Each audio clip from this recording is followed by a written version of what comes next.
Hydrogen या atom bomb पर पाबंदी समझ में आती है, मगर 1980 में अक़वाम मुत्तहिदा में एक ऐसे हथियार पर पाबंदी लगी जिसे देखकर आप उसे हथियार मानने पर भी राजी नहीं होंगे, क्योंकि ये कुछ नहीं सिवाय चंद नोकीले लकड़ियों के। मगर 1980 में अक़वाम मुत्तहिदा ने इसे ममनुआ हथियार कहकर बैन कर दिया। ऐसा नहीं कि दुनिया में इंसानों से पहले कोई जंग नहीं थी, हमेशा मुख्तलिफ जानदारों के दरमियान जंग होती रही है, यानी बका के लिए जंग। मिसाल के तौर पर चींटियों की बाकायदा एक वर्ल्ड वॉर होती है जो वो लाखों सालों से लड़ते आ रहे हैं। इंसान इब्तिदा ही से खुद को मजबूत तर बनाने और खुद को कम से कम नुकसान पहुंचाकर अपने हमजात को तबाह करने पर तुले रहे हैं।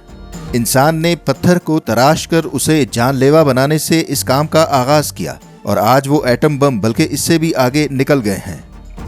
आज के मॉडर्न दौर में तो इंसान ने कुछ ऐसे हथियार बनाए हैं जिसे बनाने के बाद वो खुद खौफजदा हुए कि आखिर ये क्या बना लिया हमने, और फिर वो सर जोड़कर बैठे और सलाह मशवरे के बाद अपने ही बनाए हुए कुछ खतरनाक हथियारों पर पाबंदी लगा दी। आज हम आपसे कुछ ऐसे हथियार शेयर करेंगे जो कदरे खतरनाक होने की वजह से बैन किए गए हैं।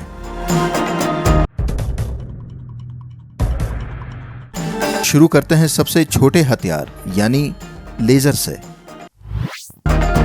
ये वो लेजर नहीं जो हम फिल्मों में देखते हैं, बल्कि वो लेजर हैं जो हथियारों के ऊपर नस्ब हैं और मद्दे मुकाबिल इंसान की आंखों को अंधा कर देते हैं।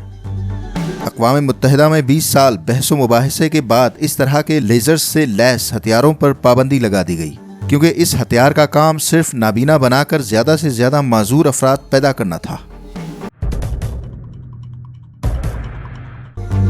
अगला हथियार जिस पर पाबंदी लगी है एक जहर से बना हथियार है। इस जहर का नाम है राइसिन। अगर आपने ब्रेकिंग बैड सीरीज देखी हो तो आप इसके नाम से वाकिफ होंगे। इसके सिर्फ मिलीग्राम के 1/10वें हिस्से से जान जा सकती है। हल्क से नीचे उतरते ही फौरन नहीं बल्कि 1 हफ्ते के अंदर इंसान आहिस्ता आहिस्ता मर जाता है, पहले बीमार होकर और फिर बतदरीज मौत के मुंह तक पहुंच जाता है।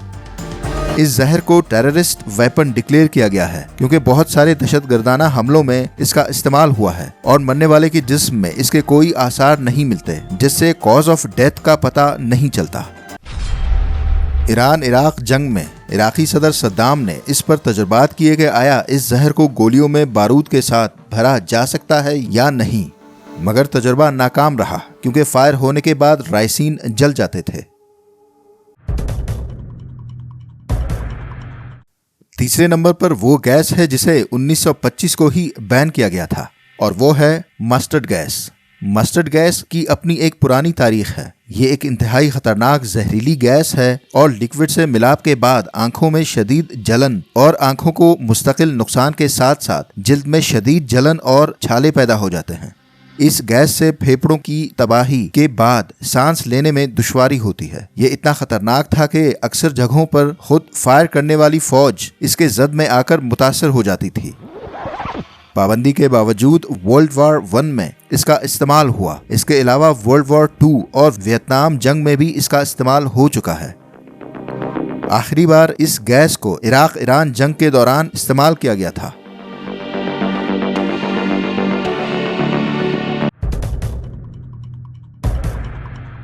एक और हथियार जो सदियों से इस्तेमाल होता रहा है वो है बायोलॉजिकल वेपन। इस हथियार को इस्तेमाल करने वाला दुनिया का सबसे पहला इंसान चंगेज खान था। अलबत्ता इसके मौजूदा एडवांस शक्ल में नहीं बल्कि चंगेजी अफवाज शदीद बीमार और खतरनाक मूजी अमराज के शिकार अफराद को इकट्ठा करके उन्हें दुश्मन के इलाके में छोड़ आते थे।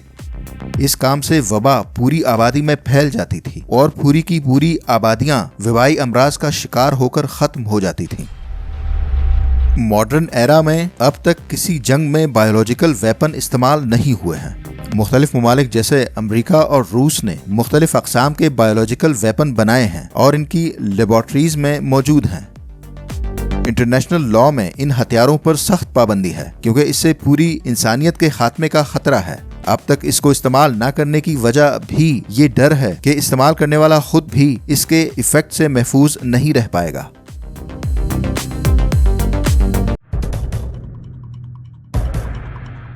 उन्नीस 1980 में अक़वाम मुत्तहिदा قرون وسطی کے دور کے ایک ہتھیار کو بین کر دیتا ہے۔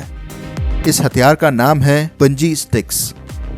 یہ ہتھیار ویتنامی جنگجو امریکہ سے جنگ کے دوران استعمال کیا کرتے تھے۔ گزرگاہ پر بڑے بڑے کھڈے کھود کر نیچے لکڑیوں سے بنے بڑے بڑے نوکیلے تلوار جیسے اوزار ٹھوک دیتے تھے اور اوپر گھاس پھوس رکھ کر کھڈے کو چھپا لیا جاتا تھا۔ اس کھڈے میں گرنے والا فوجی تڑپ تڑپ کر مر جاتا تھا مگر نکل نہ پاتا یہاں سے۔ اسے آپ قدیم دور کے مائنز کہہ سکتے ہیں۔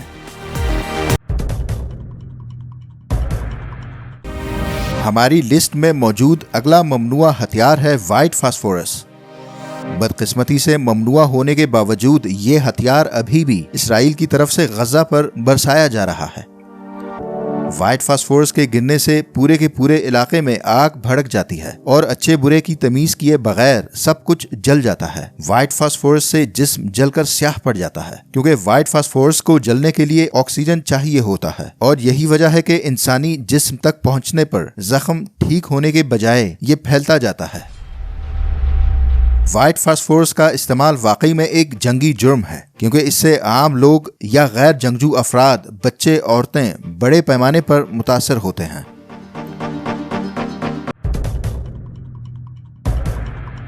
ہمارے لسٹ میں آخری ممنوع ہتھیار ہے ایک کیمیکل ویپن VX۔ یہ ایک وحشتناک گیس ہے جو 10 منٹ سے بھی کم وقت میں جاندار کو موت کے دہانے تک پہنچا دیتا ہے۔ نظام تنفس میں پہنچتے ہی سانس لینے میں دشواری پیدا ہو جاتی ہے اور سانس لینے پر جسم کے اندرونی اعضاء ایک ایک کر کے کام کرنا چھوڑ دیتے ہیں۔ بس اس سے سانس نہ لینا ہی بہتر ہوتا ہے۔ یہ اتنا خطرناک ہے کہ پابندی سے پہلے بھی صرف ایک بار اس کا استعمال ہوا ہے، اور وہ بھی 80 کی دہائی میں عراق ایران جنگ کے دوران۔ جس شہر پر یہ کیمیکل گرائے گئے تھے اس وحشتناک بربادی کی تصاویر آپ دیکھ بھی نہیں سکتے۔ جب آپ گوگل پر سرچ کرتے ہیں تو بہت ساری تصاویر کورڈ یا بلر آتی ہیں، بہت زیادہ سینسیٹیو ہونے کی وجہ سے۔ VX کیمیکل کے استعمال سے پورا شہر، جس کی آبادی تقریباً 10,000 تھی، سب کے سب مارے گئے تھے، یہاں تک کہ لاشیں بھی پگھل گئی تھیں۔